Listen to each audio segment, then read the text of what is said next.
Kate Milifalcha. Welcome to Irish Granny Helen. Welcome to Debbra Lupien, voice of the AKASHIC Records. Hey. Hey there. Good to see you again. Seeing you. Yeah. So what are we doing tonight? Jane Addams. Really interesting person. Much more interesting than her lack of public knowledge would be. Right? I didn't say that very well. Not enough people know about her. Don't you think? I know very little about her. I'm waiting to find out. Oh, well, I did record her thing. You were on vacation. I recorded a thing about her life because I think somebody asked me to. Well, International Women's Month. Oh, that's right. That was a day or two ago, wasn't it? I can't be expected to remember that. You're right. It was International Women's Month, and I did a person every week for it. Okay. So she was born in 1860. Can you imagine? No. That just seems like so long ago. And she was the youngest of 8 children. Her family was rich. And there's all these people in her family who died. When she was 2, her mother died. Her mother was pregnant with baby number 9. She had siblings that died. 3 of them died as infants. 1 died at 16. And I was really struck by just how common it was to have people close to you die at very young ages. And I'm curious, what was that like to live through that? It's not a very good question, but. Well, honest one. So, Jane Addams. Can you clue us in? What was it like living in a time when so many people died young and so many children died?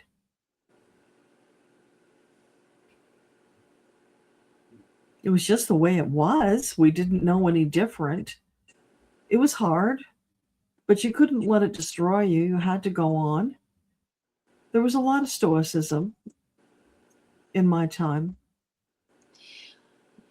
Did people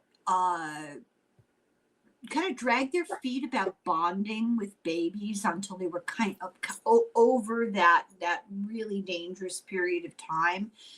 Did they tend to be less connected to infants? Would you say that people were detached from the infants in the beginning, hedging their bets in case they didn't live? Well, there might be some, but not many mothers I knew were able to remain detached from their babies. They were devoted to them and, of course, devastated when they lost them, but they had other children, so they had to go on. Yeah, I just can't imagine. It's so difficult. So her family was wealthy. Her father was big shot, in the Republican Party. He wasn't I don't think he was a politician as much as he was just rich, He admired Abraham Lincoln. He had a photograph of Abraham Lincoln on his desk his whole life. And I didn't really think much about it. And then I realized, wait a minute. He had a photograph of Abraham Lincoln. Photography was, 15, 20 years old at the time, really? I don't think there were very many photographs before the 1840s, were there? I don't think so. So I don't know. It was unusual, is what I'm getting at. It was unusual to be in possession of a photograph at all. So when her mother died and her father remarried, did she get along with her stepmother? Did you get along with your stepmother? We did, and I was happy to have her help with the other children. She was an avid reader, and she really wanted to go to Smith College. And I think later on, when you get to know a little bit more about her life, this will be significant. But she was set on going to Smith, and her father wouldn't let her. her father wanted her not to be so far away from home. And so he made her go to the Rockford Female Seminary in Illinois. And because they lived in Illinois. So she was one of the first wave of American women who actually went to university, and she absolutely excelled. She was the valedictorian, but it wasn't like a 4-year, maybe it was more like a junior college. Could she explain that? Because then she did go on to get a university degree, but she got a college certificate. That's what she got at the first place? Yeah, I'm wondering, is that kind of like an AA degree, or what was that? Yeah. So the degree that you got from your first college, was that like today's equivalent of an associate's?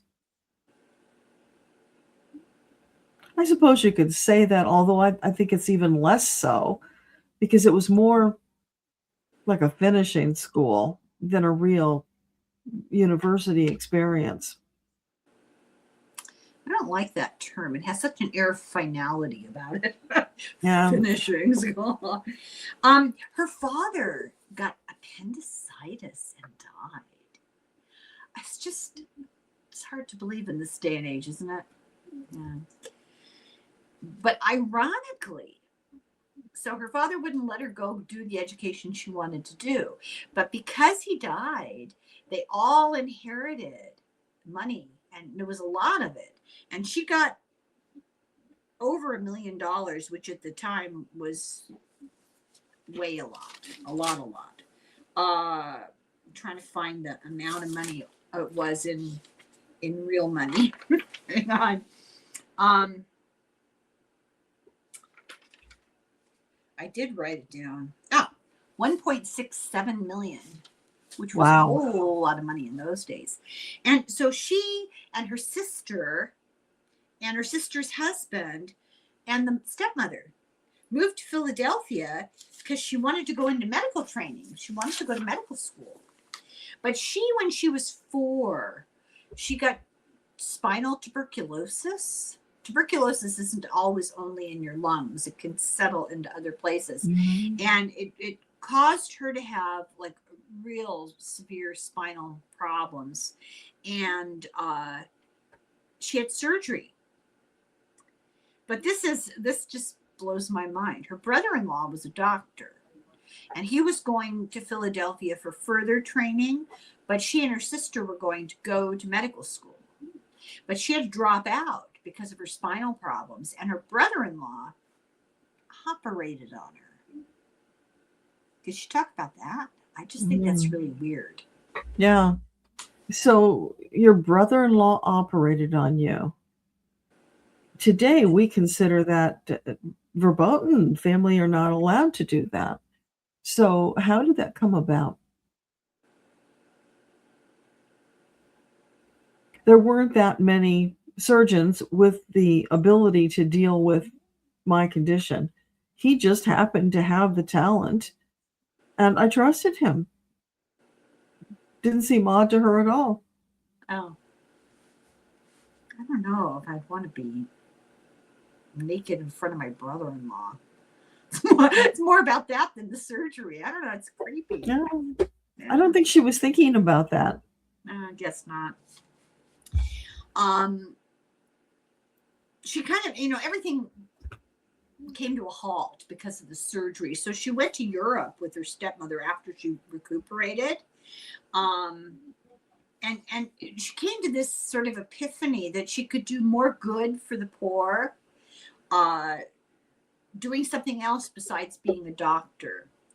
And she really didn't know what that was. And they went back home after their tour of Europe, and she was sort of at loose ends and not knowing exactly what to do. But she started to read kind of a targeted sort of way about Christianity. She read a lot of Tolstoy, and she got baptized in the Presbyterian Church, and she read all these different, like John Stuart Mills, and in the course of doing all this reading, she read about the settlement house movement. And I don't know how much you know about that. I didn't really know very much about it at all, but it was like a place to help, a social service place for immigrants who came to this country, and there were a lot of them in the time. We're talking the 1880s, right? The settlement house was like a place to live, but also lots of social services. And you listen to the video I made.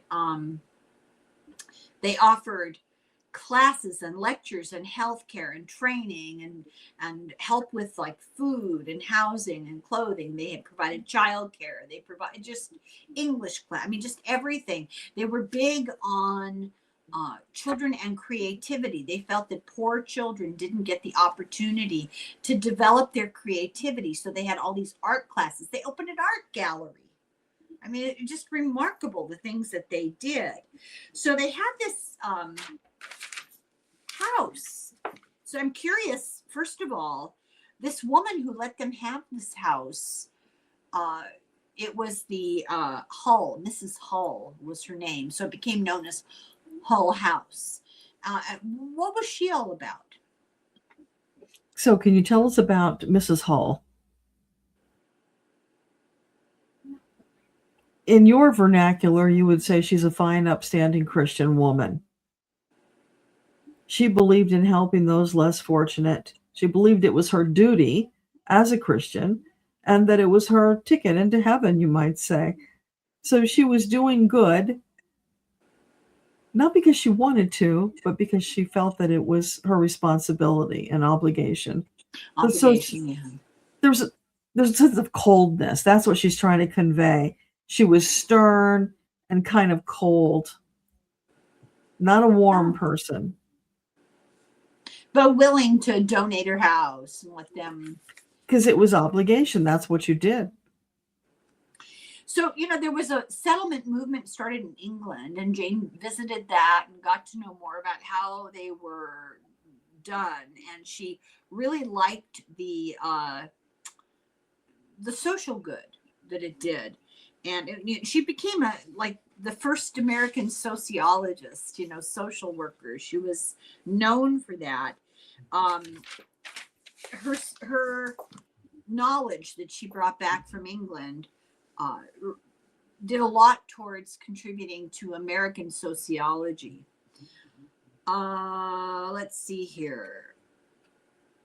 It's talking about blending cultures and the diversity of immigrants. And so now we get into something a little more interesting. And you and I have done this before, and I find that sometimes people are reluctant to talk about this. So just to make the assurance that we're not asking these questions out of any kind of prurient interest. It's more about the history of gender relations and women's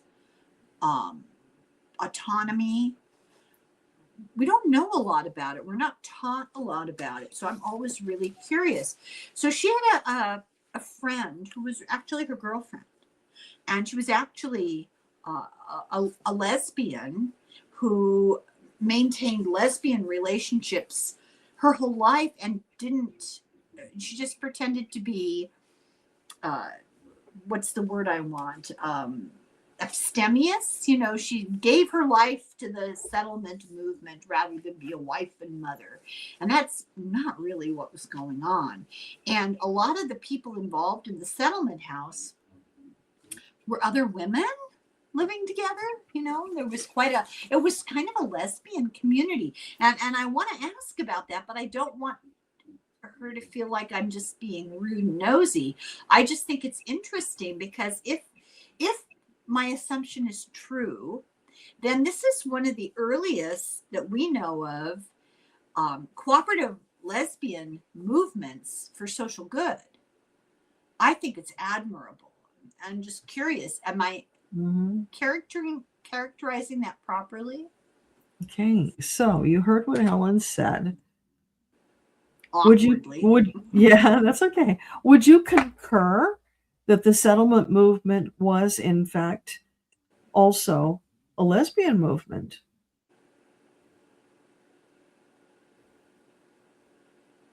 Sure, you could call it that. Not so much advocating for lesbian rights, but more giving them a role, a powerful role in society. Yeah. Whether Well, they get recognized that way or not, yeah, I they recognize it they right didn't. It evolved. Yeah. It turned out that way because it attracted more of people with the same kind of thinking and sensibility. So it was just a natural evolution. It wasn't planned Yeah. that way. Well, most of them were suffragists, and that too was more of a lesbian movement. But it makes sense. Women were tied down by 6 trillion children and husbands who didn't want to let the leash loose, Yeah. and it was very difficult for women to really get involved in anything outside the home. So who had that freedom? Mm-hmm. Women who didn't have husbands and children. So, Yeah. they stepped into that void, and thank God they did. It's a good thing. So there's all sorts of interesting stuff about this Hull House, this settlement movement. One of their goals was to take young people, like college students, who were from privileged backgrounds and have them come live at Hull House and work with immigrant families and see upfront and personal, because they were all about getting rid of class differences, trying to get people on an equal level. And I'm just curious, how'd that work? Did they have success with that? So would you say that it was successful integrating the immigrants into society and helping them to find equality and find their footing?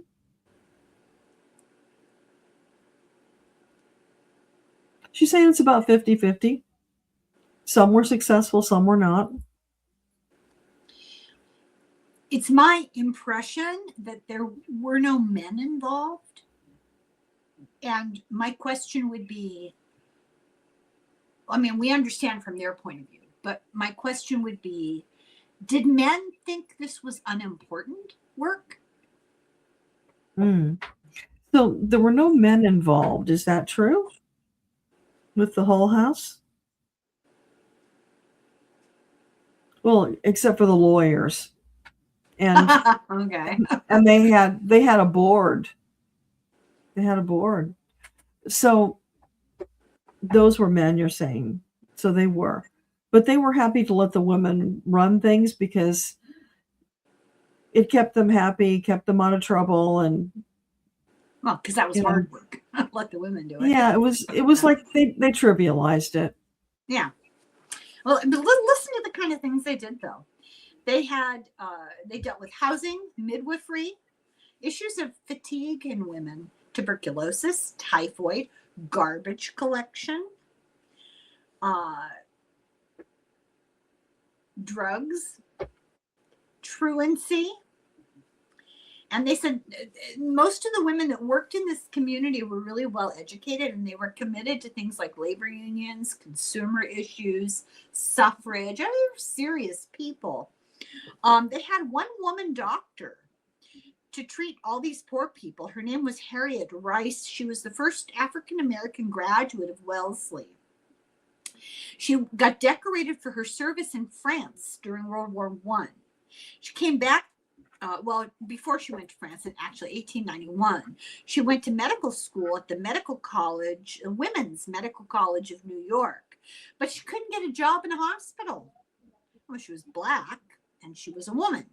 So they gave her the job as head of the medical stuff at Hull House. She was the only doctor for the Chicago Maternity Hospital at the time. I guess women didn't have access to a doctor. They went to a midwife. Right. Or nothing. Yeah. So she died in 1958. So she was around into modern times. So just listen to this list. I mean, I've talked about it already, but I just think this is incredible. Adult night school eventually became continuing education all across the country. Mhm. Clubs for older children, public kitchens, an art gallery, studio space. So the people who wanted to do art had access to supplies and a space. A gym, to work out, a girls' club, a bathhouse, a book bindery, music school, a drama and theater thing, a library, meeting rooms where they had regular discussions, an employment bureau, a lunchroom, and apartments. And it goes on. There's so many programs that they had. Why was this not daunting? I'm tired just reading the list. It's incredible. So that's a huge list of things that you were working on. However, did you manage to carry on? Well, that's why they had so many people involved, because it was a huge endeavor. And so they compartmentalized it. They broke it up. They had various people in charge of departments. They made it work. When women are very good at cooperating, women are very good at cooperative. Pardon? She's saying when you keep the men's fingers out of it, you get more done. We're on the same wavelength here. It's very true. Less ego and less competition. It's absolutely true. They've done studies, They had a summer camp that they set up for kids. They did work training, not just job hunting, but work training. But what I think was so interesting is what the internal motivation was. They wanted to encourage independent thinking, and they thought that art was the key. Self-discovery, imagination. They wanted to encourage diversity. Oh, I have to ask. So, what's your opinion of what's going on with diversity these days? So, Jane, would you comment on diversity in present times? What diversity? How does she feel about the treatment of immigrants now? So, can you comment on how immigrants are treated today? It's deplorable and actually quite depressing when you consider how many years you've had to get this right, and it's worse than ever.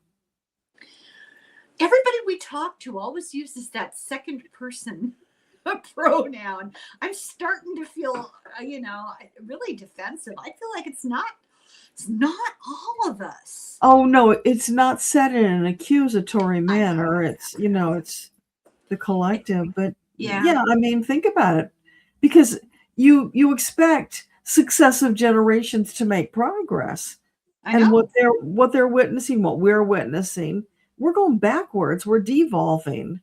Oh my God, I cannot tell you how many people that I talk to that comment, and even like Dr. Harriet Fraud, who started the second wave women's movement in the early 60s, right, in New York. And they say things like this to me. We thought we fought for this. We thought we won this. We thought we succeeded with this. Little did we know. And how exhausting it is to think that we're back at square one and we have to start over. So, and to imagine that this is stuff you fought for 120 years ago. I mean, I'm rounding the numbers. Yeah. But, 120 years ago. Imagine how depressing that is. Do you have any advice for us? Do you have any advice for us? Never give up. Well, we can't, because we'll end up being housebound and enslaved. Yeah, we'll be wearing burqas. That's the goal. The protection of marriage thing, Jesus. Okay. So the neighborhood that whole house was in was a mixed immigrant neighborhood.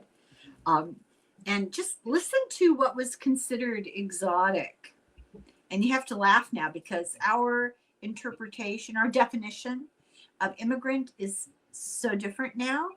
So there was this group of people, Germans, Greeks, Irish, French, Canadian, Italians, and it's funny. Oh, and Jewish.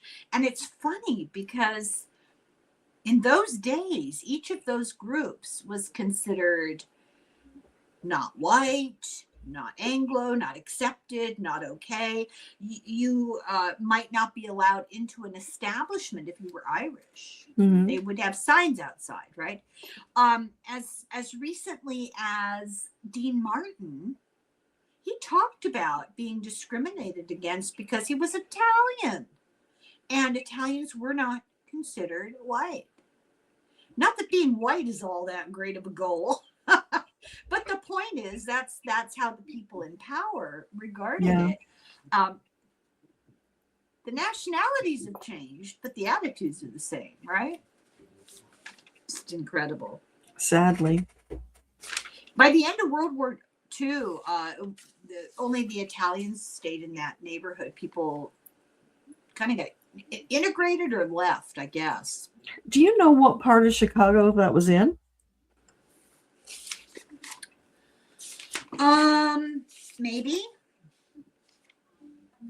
Not that it matters. I'm just curious.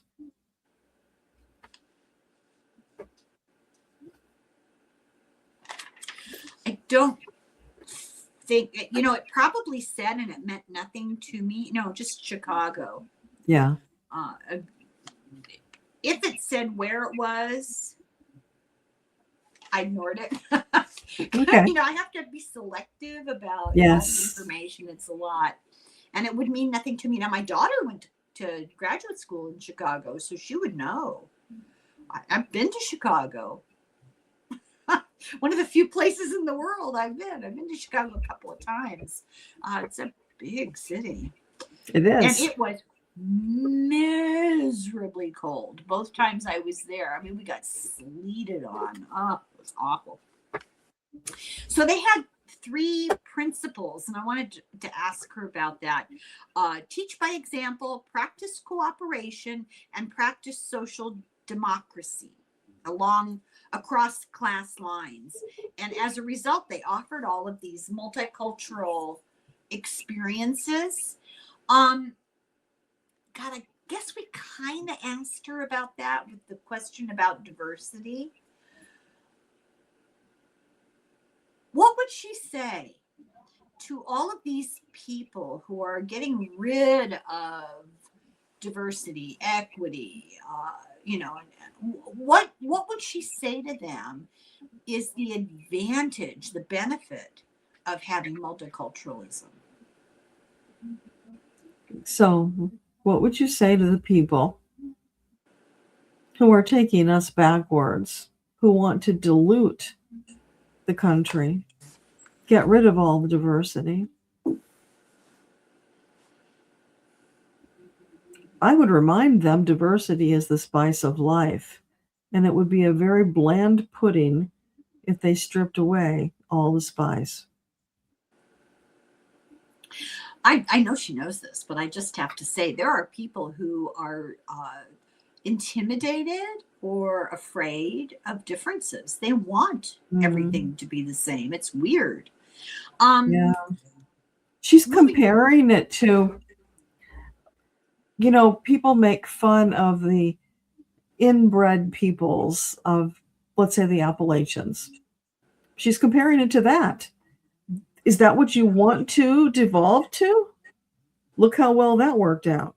Well, they talk about it all the time, Deborah.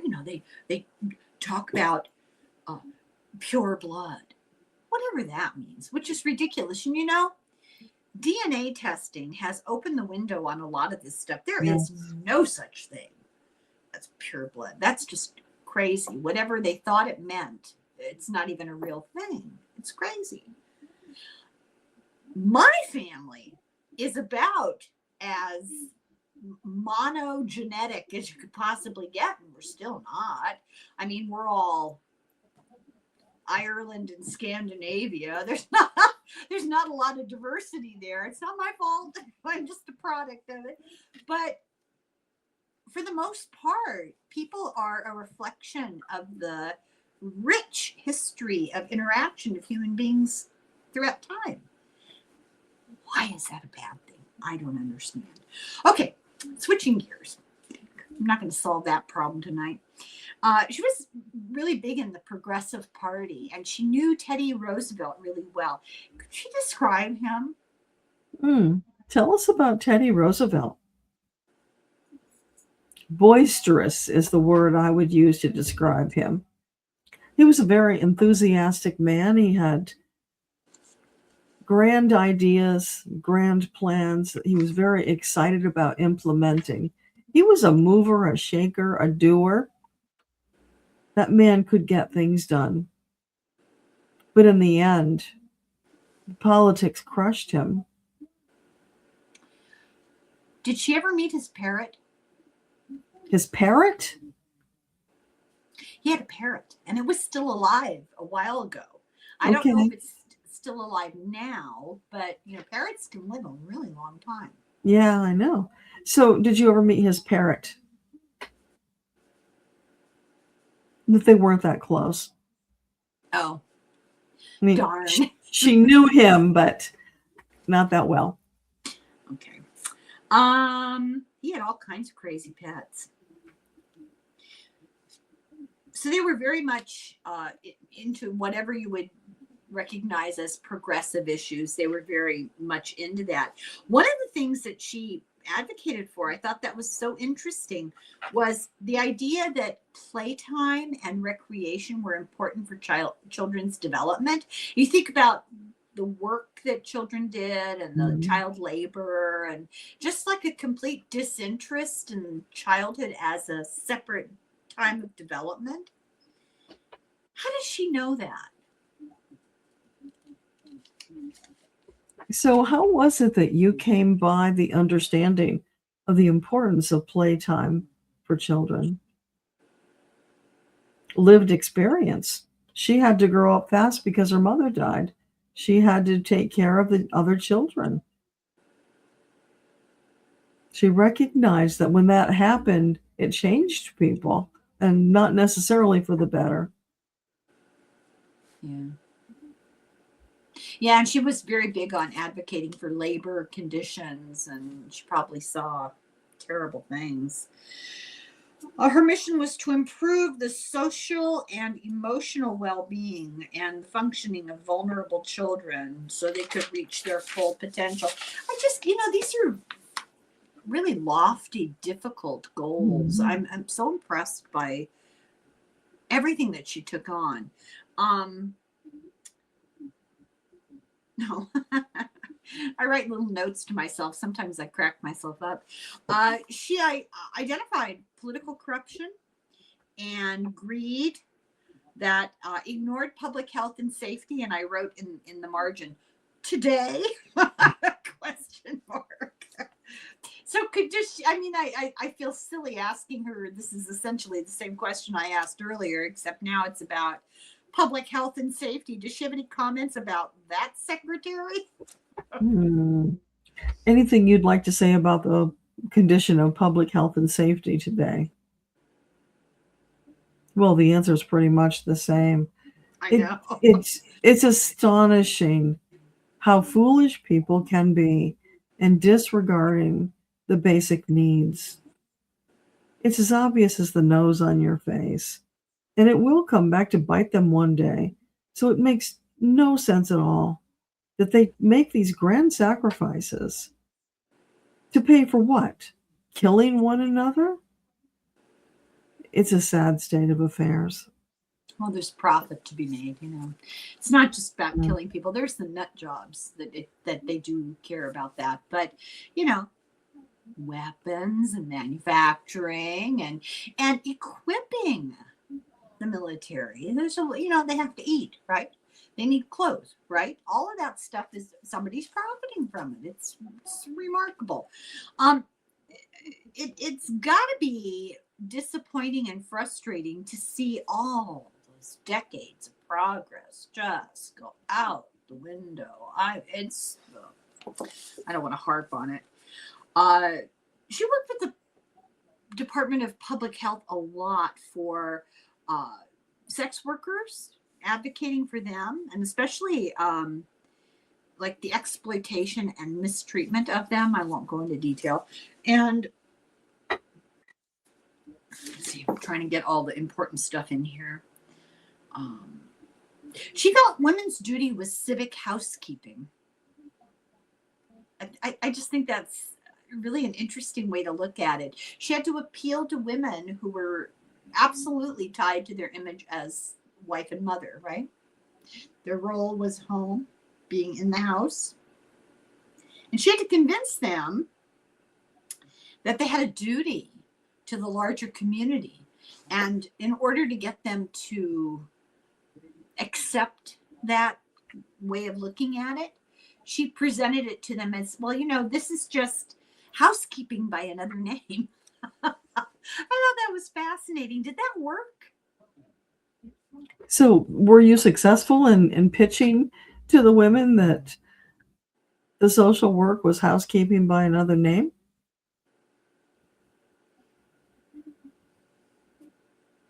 Not directly, but over time, indirectly.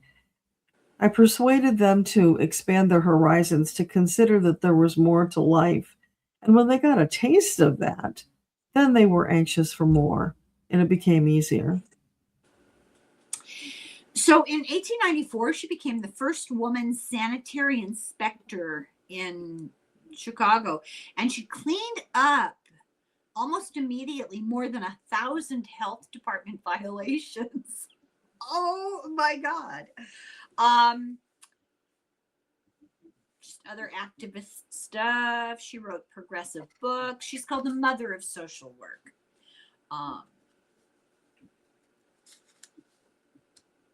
She's really into what I think might be called enrichment programs, but she saw them as central, to developing a person's potential, which wasn't how people looked at things in those days.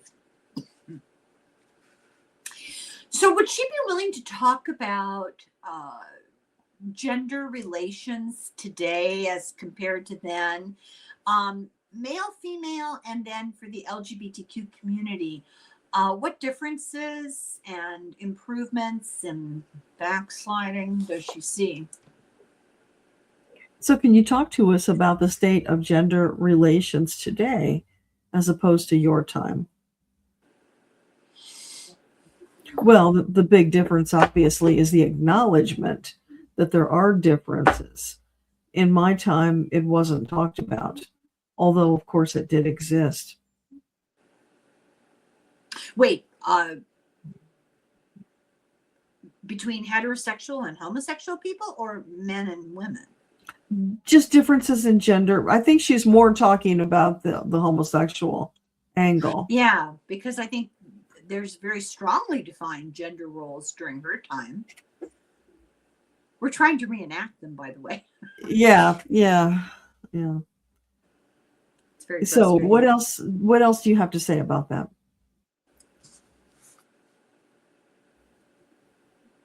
Well, not in my wildest dreams did I imagine you would be in the state that you're in.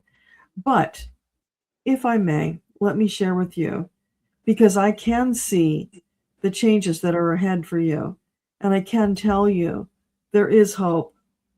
Change is coming. You will not be stuck in this devolving situation forever, if that makes a difference to you. Of course it does, and it's good to get that encouragement. Here's the issue. It's a race against the clocks.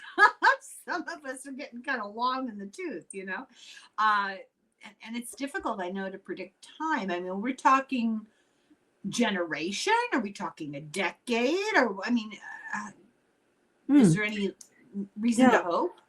So can you tell us, or are you talking this kind of a change would be in a generation or decade, longer?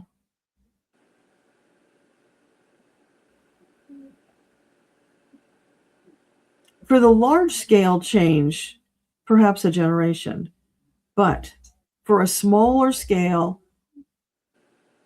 change that will have impact, will be noticeable, it could be as little as 5 years.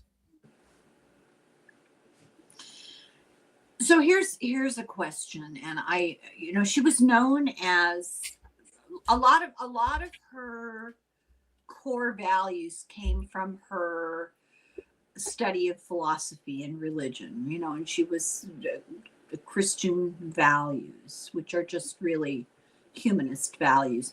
But then she became known as a social Christian or a secular humanist. And secular humanists, they just believe that people are inherently good and tend well, and you don't need a particular theocracy to know right from wrong, And so, just as a timely question, I'm sure she's fully aware of what's going on between the Pope and, shall we say, one of the many antichrists. And so my question is, what does she think about what the Pope is doing right now? She knows what I mean. Okay. So can you comment on what the present Pope is doing now? What is your impression about that?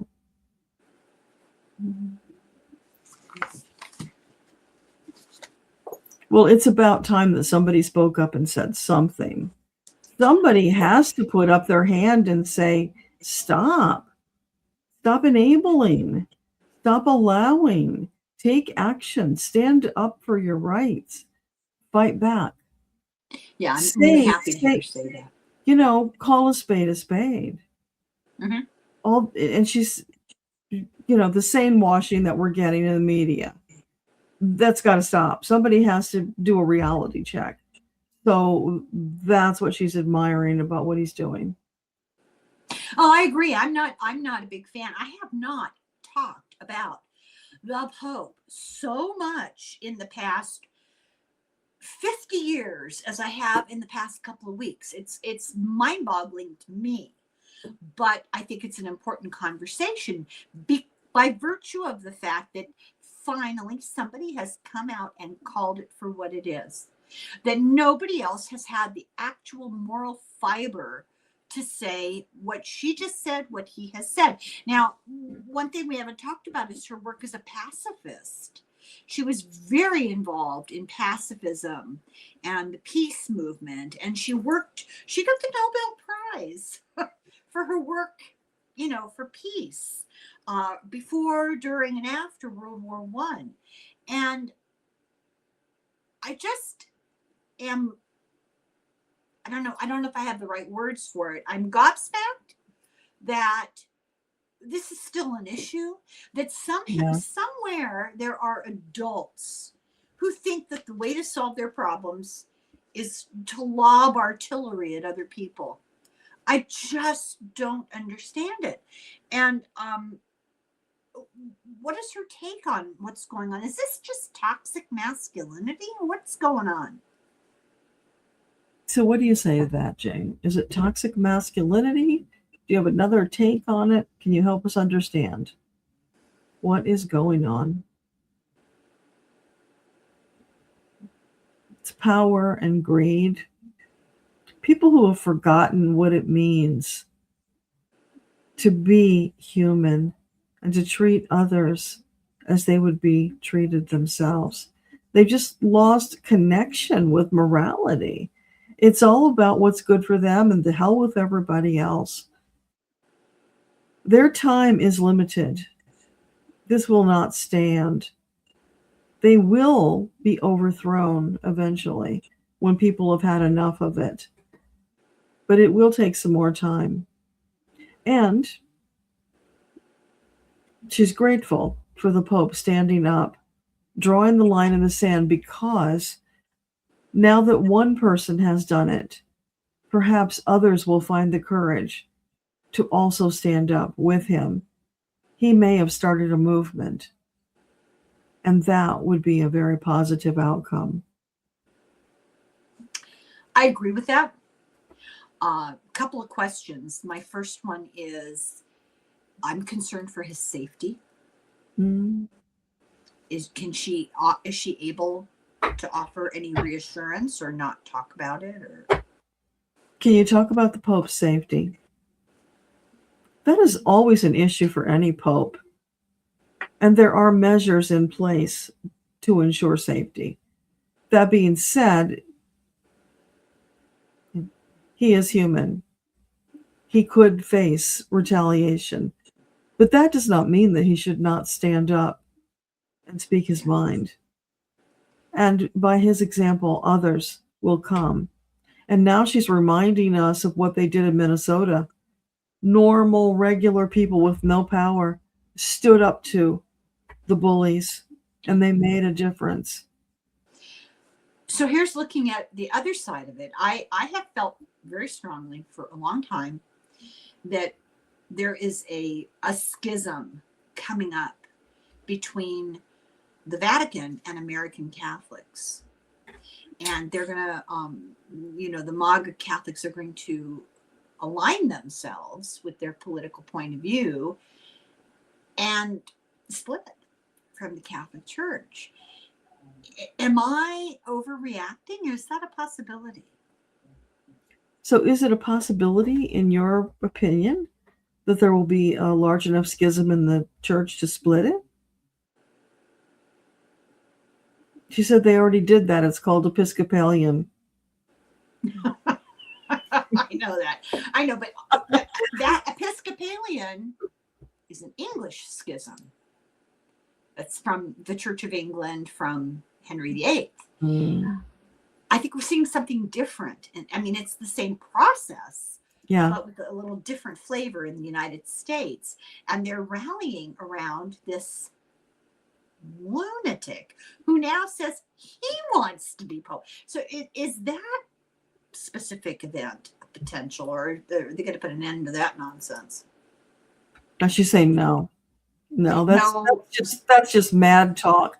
He's not going to ever ascend to the level of Pope of America. First of all, I know, he's not going to live long enough to do that. But will they split? Do you see a split, though, No, they'll just fall away. What's the difference? They'll fall away. They won't call themselves Catholics. MAGA is already a religion, so maybe they'll just make it official. The Church of MAGA? God. It's lunacy. The whole thing is just complete lunacy. I can't believe it. So, how much of a moral affront to Jesus Christ was that meme yesterday? And I know she knows what I'm talking about. I'm serious. I mean, is that taken, those sorts of things, are they taken seriously in the larger spiritual world? Or is it just human nonsense? So do you think that memes like the one that Helen's referring to are taken seriously? Or is it just nonsense? Well, it was certainly taken seriously by the cult followers, not by the rest of the world. It's just more evidence of the madness and the depths that this person will stoop. I mean, it would be bad enough if somebody else had made this meme, but the fact that he did it and he posted it, not that he actually made the picture, but he probably commissioned it. Oh yeah. It's like, that's just a level of demented that you don't see very often in someone in that position.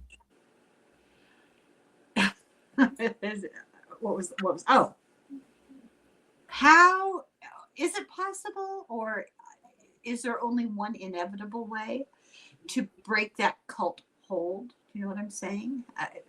How do you get through to these people? So do you have any advice for us on how to get through to the MAGA?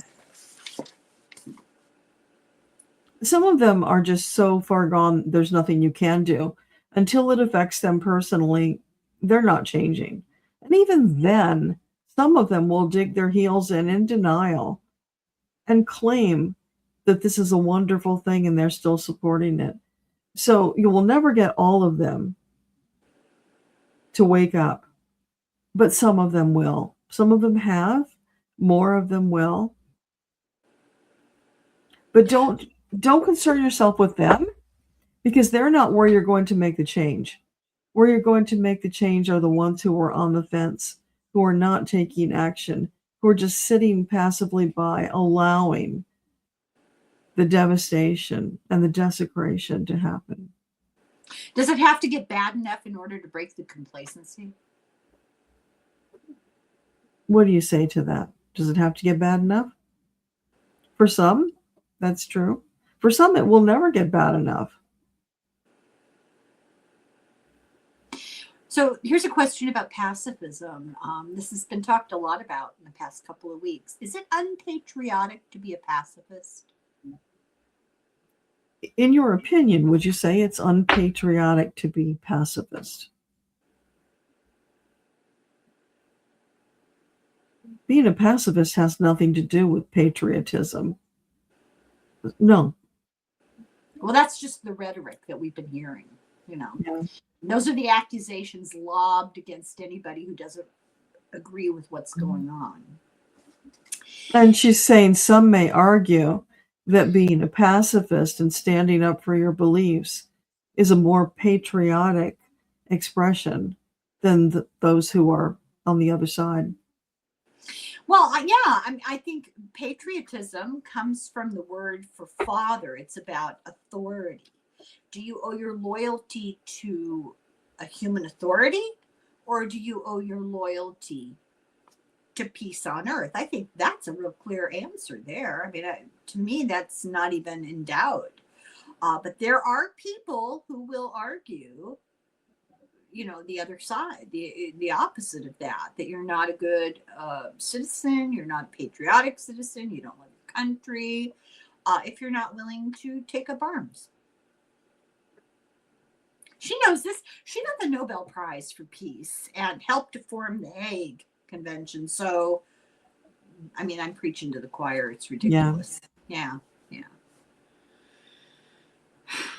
Oh, this is one of my favorite parts.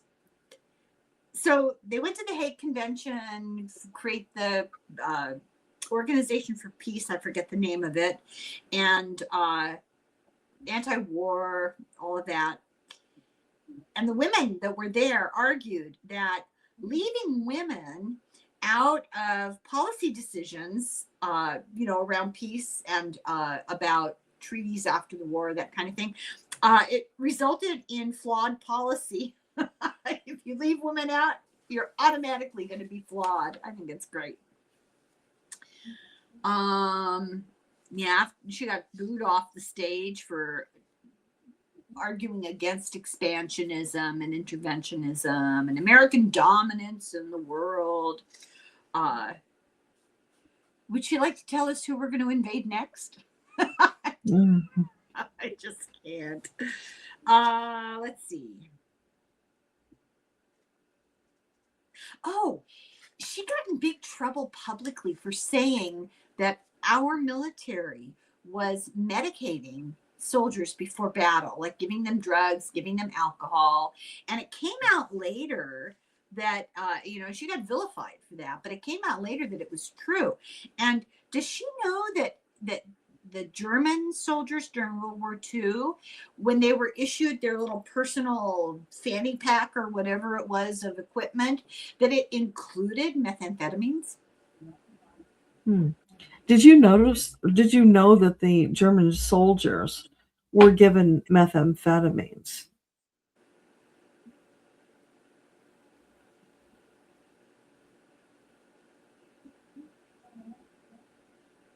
She said she might have heard something about it in passing, but it's not something that she was involved or really knew much about.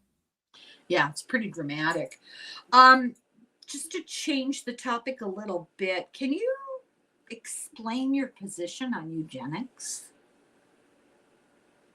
So, can you explain your position on eugenics?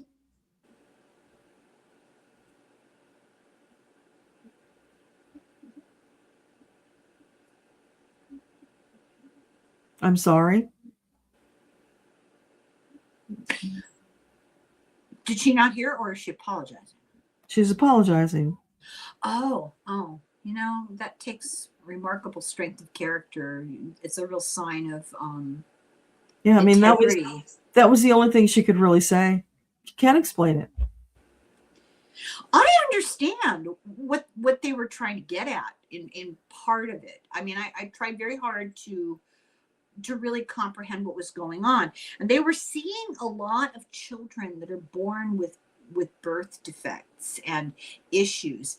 And I think, if I'm not incorrect, that it was about preventing more of those births rather than, tinkering with DNA or whatever. Yeah. It was an attempt to, offer sterilization to people who were having children that had obvious birth defects. Am I on the right path there? So would you say that was correct, what Helen just summarized?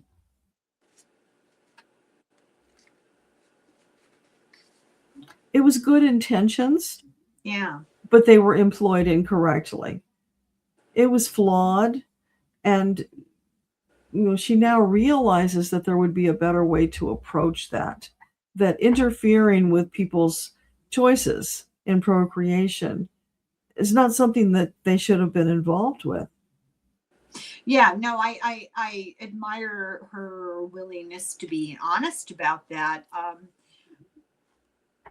Playing devil's advocate, I feel like you didn't have enough information.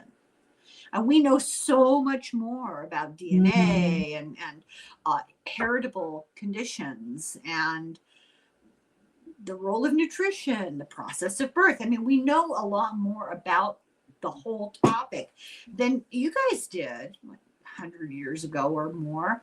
I think it's some of it is understandable. I'm not a complete, like you guys weren't, the Nazis. Yeah. I mean, that's not what was going on. I have a much bigger bone to pick with people like Bill Gates' father, who was a gigantic eugenicist because people weren't good enough for him. Yeah. Yeah. I have a real problem with that. But I think she was, if I'm not mistaken, was operating from a place of trying to solve problems that they, like real world problems they saw manifesting in people. And they were trying to figure out a way to prevent suffering in children. They had all these children born with problems. And if you think about it, if you think back to the situation, there was inadequate nutrition, and the mothers were often working really long hours with no, the births were complicated. When the process of birth itself can cause damage, and they were exposed to so many infectious diseases for which I'm getting hiccups again. For which they had no cure, no recourse at all. Yeah. An example, just one example, would be measles. And if you got German measles while you were pregnant, I mean, those are things that they test for now, and they, that they're aware of now. They had no knowledge of that then, that I know. Yeah, but she's speaking from her present perspective. And she's saying they had good intentions. Yeah, but that's what I'm saying. Yeah. The implementation was flawed. No, I'm agreeing. I'm sort of parsing all the things they were facing that they were trying to find a solution for with inadequate information. Right. Yeah, it's tough. It's hard to solve an equation if you don't have all the components. Right, and it's easy to do it in retrospect when you've got a lot more going for you in the way of tools and knowledge. It's easier. And there's different motivation for what they were trying to do as opposed to what a lot of modern eugenicists try to do, like, our friend from South Africa. Yeah. which just is beyond belief. She had a heart attack in 1926. Was that from overwork? I feel like she just worked so hard. Yeah, so your heart attack was the cause of that overwork. She was in her 60s. Yeah. She said no, it wasn't overwork. It was, she had a heart defect. Oh. Okay. Well, sad to say, she died in 1935. There's a stamp that was made in her honor, and books and movies, and just incredibly influential in all sorts of social reform, juvenile courts, adult education, public health, birth, the arts, economics, immigration, recreational therapy, labor issues, playgrounds, peace, suffrage, and the field of sociology. I mean, one of those things would have been enough. It's incredible. I'm really struck, Deborah, by how many people that we talk about that are just such powerhouses in so many different things, all wrapped up in one person. Which is why we're talking about them. I'm curious, does she have an opinion as to why that's true for some people when the rest of us are slugs? I don't understand it.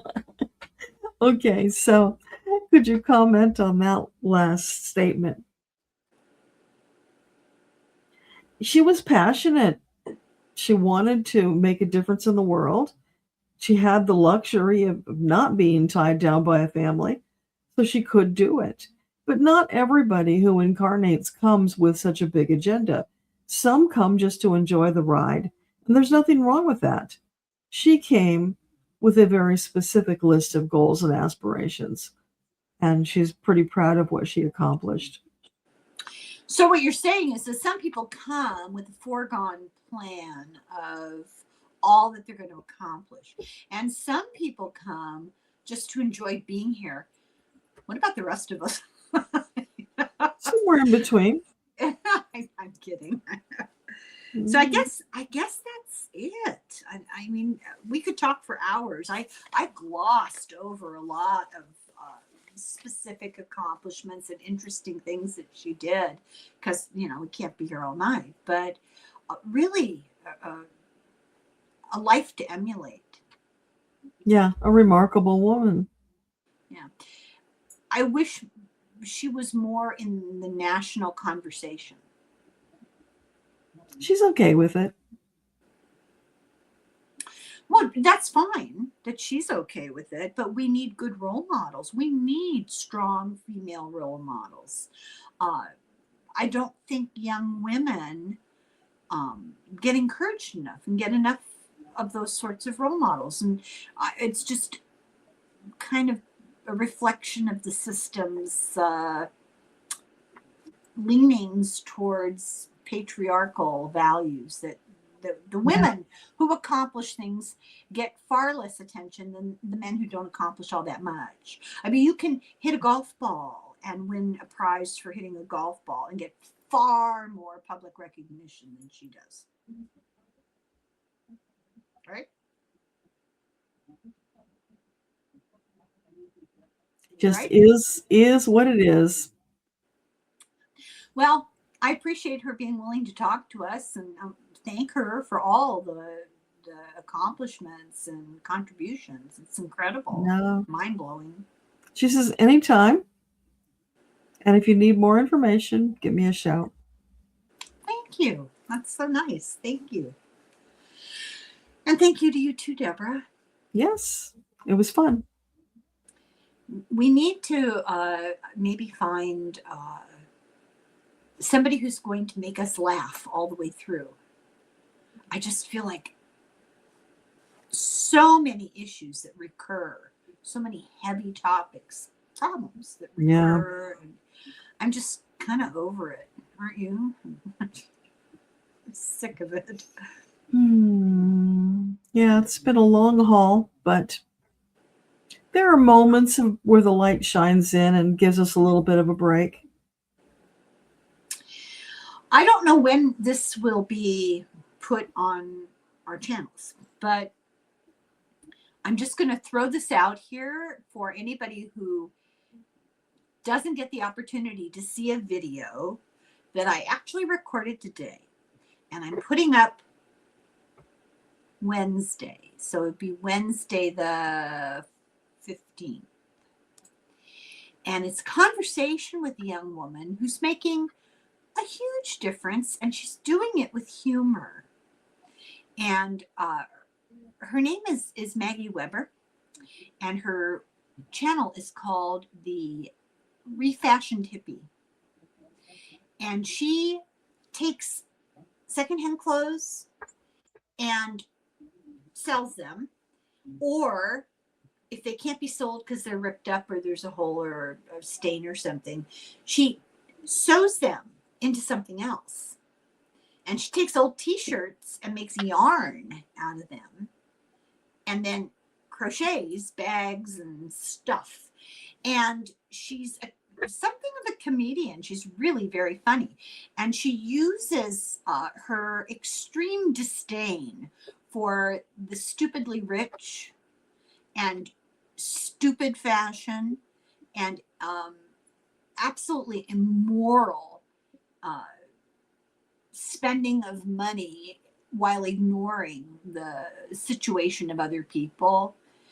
And she uses making fun of that, the humor that you can find in it, to advocate for organizations that help people.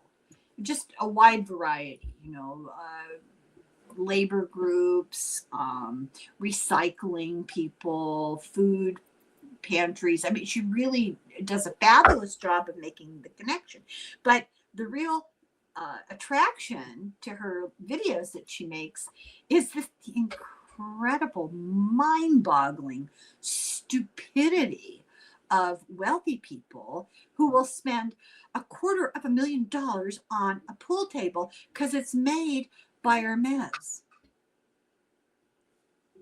Does that not boggle in your mind? How many children would get a lunch at school for that amount of money? How many people would that help to get off the street? Yeah. Now I'm on my soapbox. It's all insanity. It makes no sense. It's senseless if you are thinking with your heart.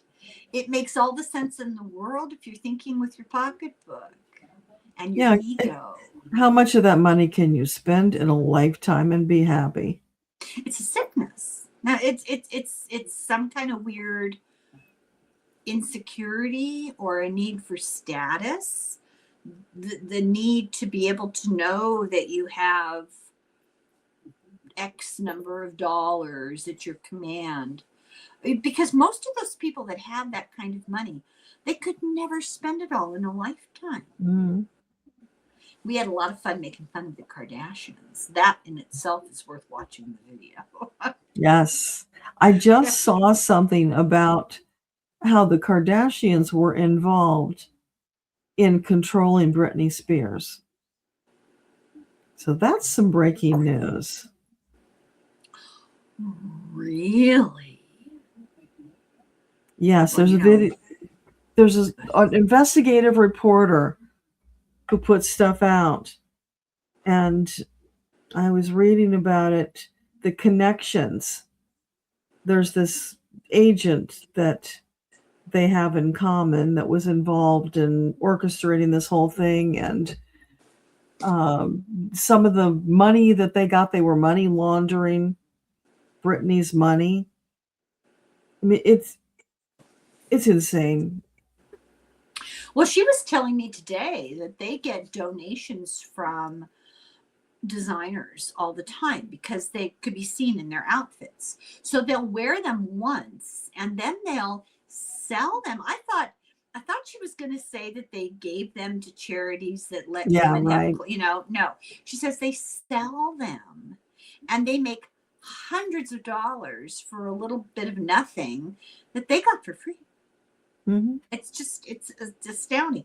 But keep in mind, I hate to sound conspiratorial, but sometimes a conspiracy is a conspiracy of sorts, or it's a working together of people for ill intent. So keep in mind who the Kardashians are. They're the children of their mother, Kris, and their father, except for the two younger ones, their father, Robert Kardashian. Who was Robert Kardashian? He was one of O.J. Simpson's lawyers and one of his best friends. And there's reason to be concerned about that.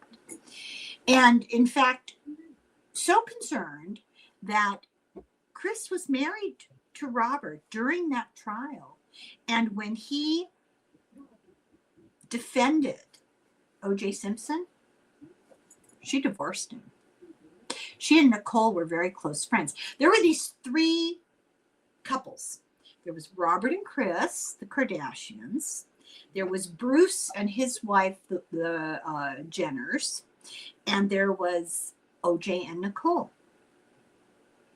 And O.J. did what he did.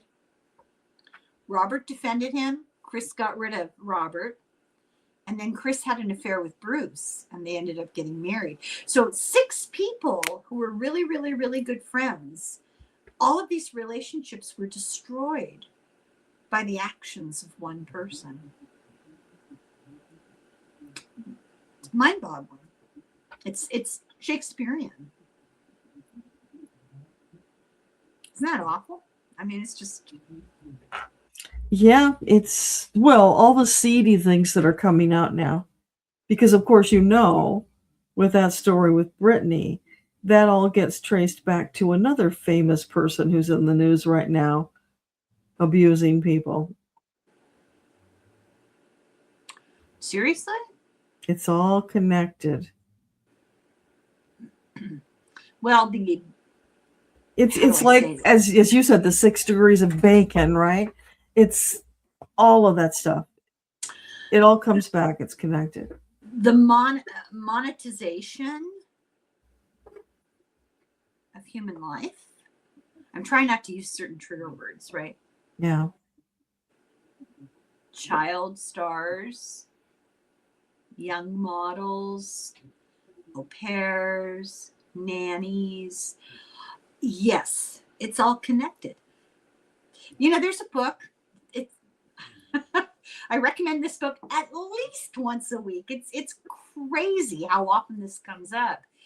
American Compromise by Craig Unger, and it tracks the whole situation from Russia with love all the way through Eastern Europe and France and Italy and across to the United States, New York City. Do the math. Who do we know who lived in all those places and interacted with each other? Eastern Europe, including the big one, the smaller countries, who comes from there, right? The beauty pageants and modeling agents, some of them in France who were charged and then took things into their own hands because they knew they were caught red-handed.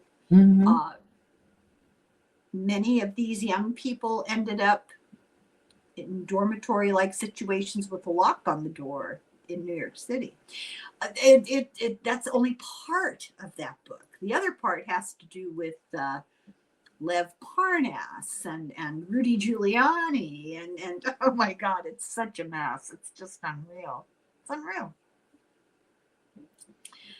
The history books in 100 years are going to be very interesting if people are still reading books or learning history. We should have asked Jane. I don't want to know. I don't want to know. Well, time for us to go. We've been doing this for a long time tonight. It's getting late. Welcome back. Thank you. It really is nice to have you back. I can't tell you how many times I was like, oh, I should jot something off to Deborah. And then I went, no, she's on vacation. Leave her alone. I tried. Thank you, Deborah. Thank you, everybody, for watching. I hope you found this interesting. watch my video on Jane Addams. I didn't go into all the details here tonight, and she was a remarkable person, really somebody to look up to. Yes. Thanks for watching. Thank you, Deborah. Thank you. It's lunch. Bye.